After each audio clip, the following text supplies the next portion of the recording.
solstices or equinoxes are a really great time to set intentions for the next cycle. We've talked quite a bit about that and how we can use these time frames to reflect, to let go, and then also to set our intentions for the next cycle. So we usually do this on the change of seasons, whether you're heading into the summer solstice or heading into the summer, which can be a uh,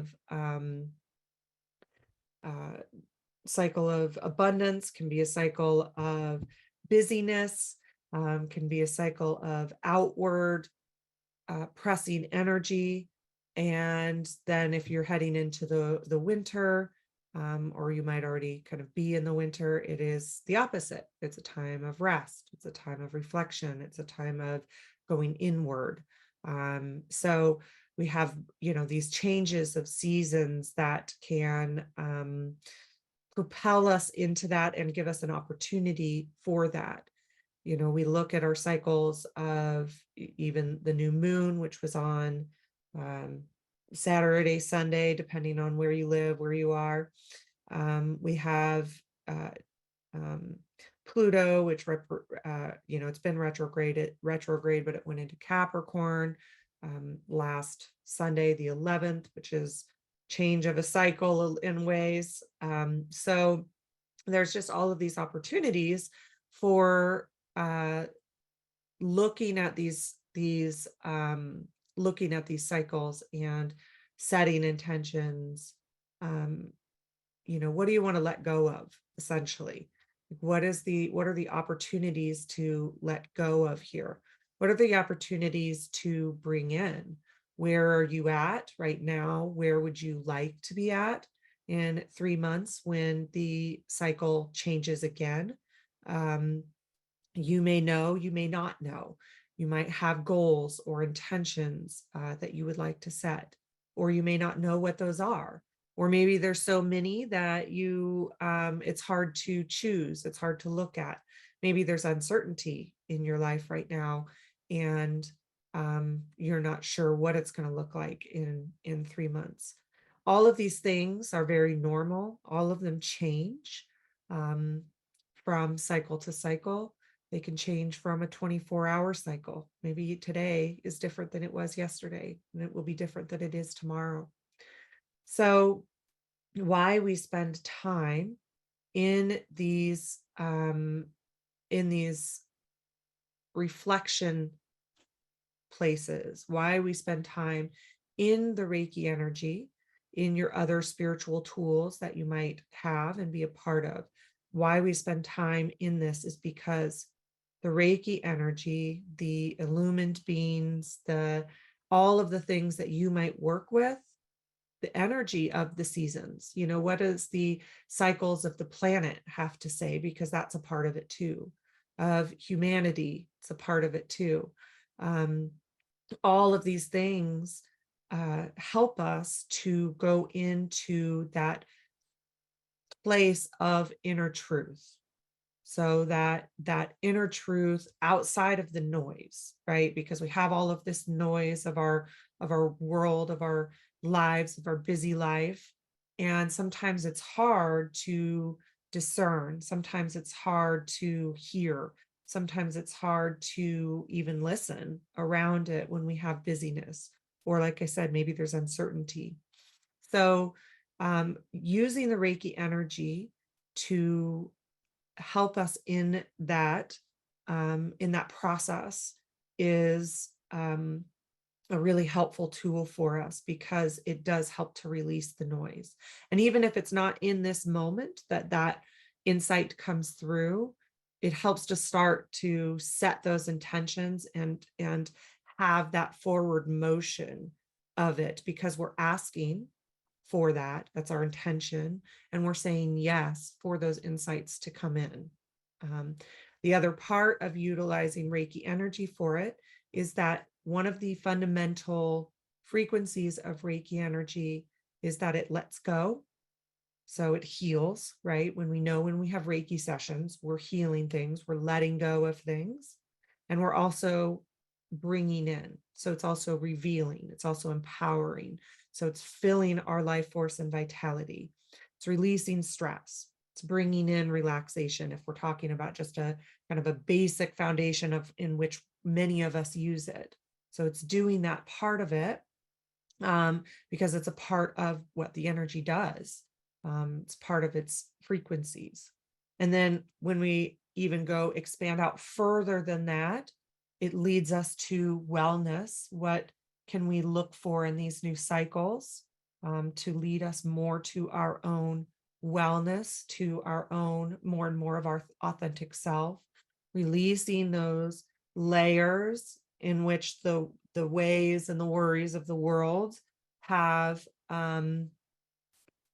covered our inner truth, our authentic self from us, that connection to like our God spark, our God self, or if you don't use that word, that divine self, that really higher self, that higher truth, that intuition, all of those things that are within us that sometimes can be hard to reach because we have these layers that cover it from us, caused by things in this lifetime, things in past lifetimes, different ancestral history, all of these cords and connectors that can happen for us.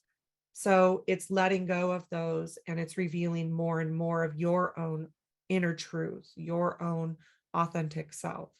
And it also is just being in that alignment with the earth. It's also listening to those cycles of the earth, because that's a part of it as well, is being in that that grounded space, being in that connection with the earth. Because I talked about that divine part of it, but at the same time, there is that earthly part of it, because we are beings of the earth. We are connected to the earth. We're connected to Gaia, who is also divine, who is also mother. And it's also important to feel ourselves, be in the connection to that, into that grounded energy. And that also helps us move into the next cycles, move into the next cycle, depending on what you're working with and working on, move into that next cycle in that more still place, knowing and listening to who you are, what you need, all of those things that help you move into it from a more authentic place, from a more healed space, and from a more empowered space.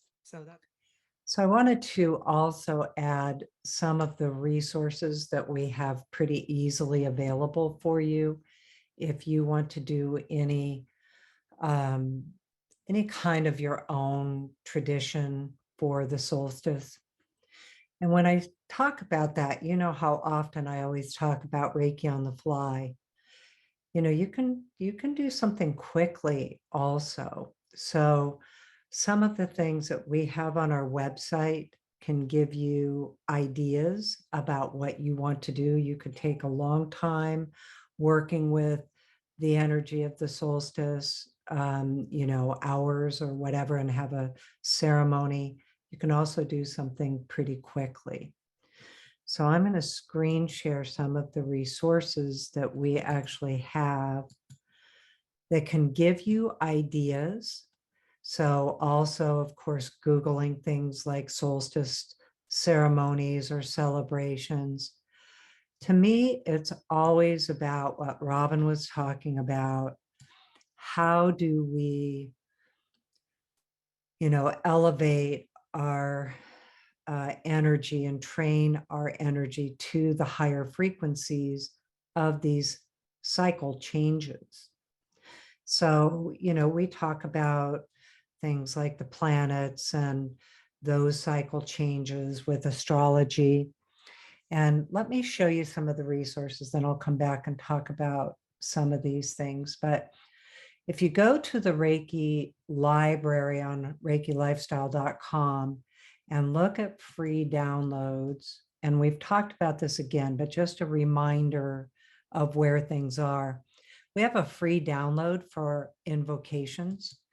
And this is a whole booklet with different ways we do our invocations. And there are always some kind of a variation of this, but mostly in these kind of situations, they're pretty channeled.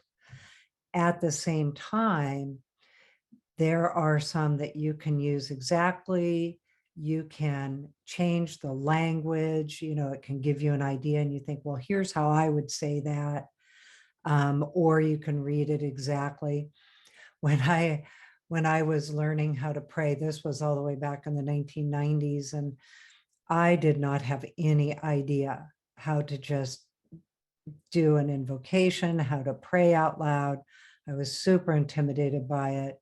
And my friend asked me to do the ceremony, the New Year's ceremony in 2000, 1999, 1201, 2000, the millennial. And so I did a burning bowl ceremony, and I learned how to do that. And I actually wrote out the words from a prayer book that Marianne Williamson wrote called Illuminata. And so I would take her words, and at first I wrote them word for word and read them word for word. And then eventually I would switch them up a little bit with like, oh, here's how I would say that. And I would switch them up, but I was still reading them. And then I got to where I switched them up enough that I could just say them from myself. And then it got to later, of course, where I could channel them. But anyway, here's a bunch of different versions of one. And for the solstice specifically, Robyn did an invocation for the full moon. I feel like I'm talking really loud.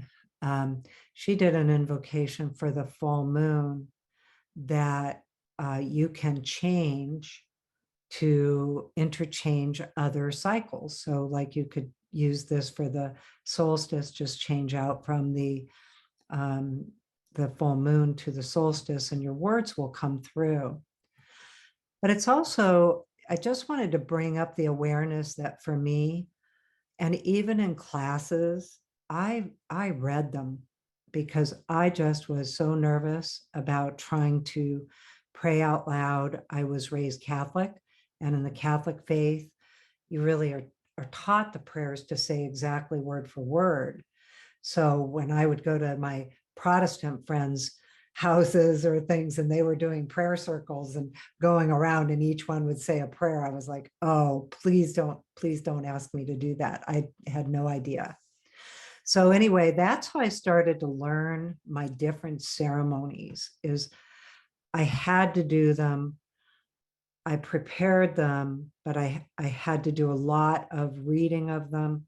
At that time, we had CDs. Now we have YouTubes. I used to use other people's meditations. You are always welcome to use any of our invocations on our YouTube channels if you just want to play it, and in a ceremony. So anyway, this is a free download. Let's go back to some of the other resources. So this is in here. And then we also have ceremonies. And so in these ceremonies, like the blessing ceremony, burning bowl ceremony, the gratitude ceremony, there are bits and pieces you can take out of these or even do them exactly. So the burning bowl ceremony, we also have a YouTube with that you're, welcome to go and look at that information, develop your own or use a lot of them exactly. But so this tells you these are really outdated. You can see in my stuff, this is from a long time ago. But anyway, what we did in this is talked about the burning bowl, some of the things that you can do with it, and then how to do it, and then even some prayers that are in here. You could do the invocations for it, things like that. Here's exactly what you might want to do. You can do them quickly. Here's a whole thing that I did that I've done for a wedding ceremony usually during the uh, rehearsal dinner. But anyway, so here's just some ideas. And remember that you can adapt them to meet with you. So here's an example of a person just doing this for herself. This is my friend Lisa. Actually, she's out on our farm that we lived on. And here's our big tree beauty that taught us so much. But anyway, you can see this is just for her. And then you can see some others that you can do with groups of people too. There's individual ones. Maybe it's in the magazine where I have it with just an outside little patio fireplace. Another one that you can do is the gratitude ceremony. So the gratitude ceremony is another one you can, we do this in November for the Thanksgiving address, but you can do this anytime and you'll recognize this Thanksgiving address that we do this in our invocations and prayers all the time, where we are saying thank you to everything from the earth into the heavens, into creator. And so these prayers are here and what it's about and different ways you could do it. You can do it for yourself or others. So these are ceremonies that you could do for a solstice ceremony. Again, you can do this just for you, and you can also do it for a group. Although we called this a Thanksgiving blessing, that's because the prayer is called the Thanksgiving address, and it was given to us by an Iroquois elder. Haudenosaunee is the actual name, elder, with the Thanksgiving address prayer. And that his name was Jake Swamp. So here's another thing you can do. Here's just some prayers with blessing ceremonies. And then there's also articles in the Reiki library on some of these things. So you can go to some of these, let's see, we have YouTube channels on them. I don't know, they're in here what I'm looking for. Officiate ceremonies with Reiki, that's in here. Imbuing your sacred items with Reiki. I thought I had it in here easier. I'm missing some of them. But anyway, you can look for, here's the burning bowl. The gratitude ceremony is in here. Reiki and gratitude. So lots of different resources on our website. And then we have our podcast, but it's best to go to the podcast channels and also our YouTube channels. And, we do these resources to share. So, we hope, everybody can share and use it the way that it's valuable for you to use it. And that's one of the things that Reiki teaches us. If you go to the first decision Usui Sensei made when he received Reiki, is that he would share it with the world. He would always innovate. He told us to innovate with it and utilize it and let it work for you your way.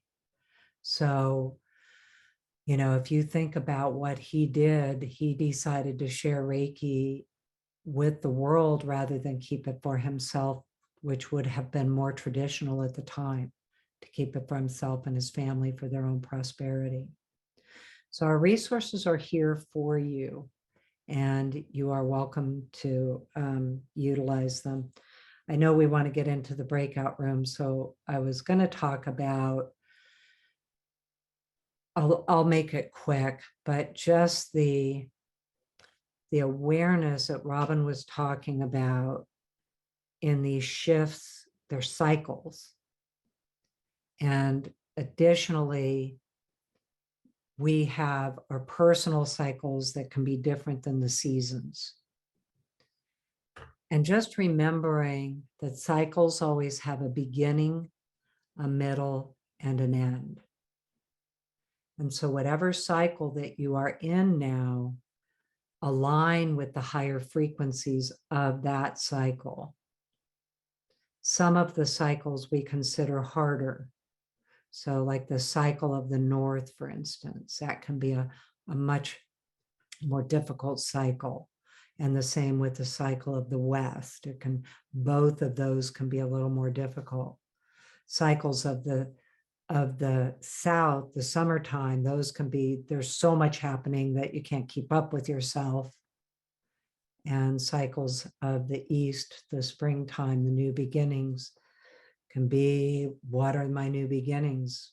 What do I do next? And sometimes in the new beginnings, you can't see the full picture. So all you can do is take the next step.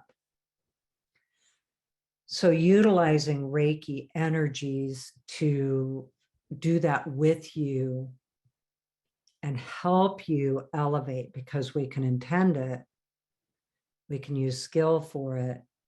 We also have an energy that will do that with you and empower you to make that easier, to let go of the things that are in the way, that are limiting you, and revealing the empowerment within you of those capabilities to be in a higher frequency in whichever cycle you're in. And then remembering, for me, a lot of times, like I was asking myself this question yesterday, like what cycle am I in? What is this? Because I'm so busy. And all of a sudden I thought, oh, here's the cycle of the south, the summertime, when you're in the fullness and you're so busy. And then it gets uncomfortable when you move into the west and you're less busy and you think, oh, wait, I should be busy. So each cycle has its own, really great parts of it and its difficulties. That is another article that I wrote that's what I was trying to remember to get to, Reiki and life cycles and the 4 directions that I talk about all this. Astrology is also for me, has been one of the great uses of astrology, is to be able to see, the beginning, middle, and end of particular cycles and what those cycles are about, so that I can, work with Reiki and the intention to be in the cycle I'm in, whether it's a hard one or a great one, or whether it's hard in the great one, or easy in the hard one, whatever it is. But anyway, Reiki helps. So.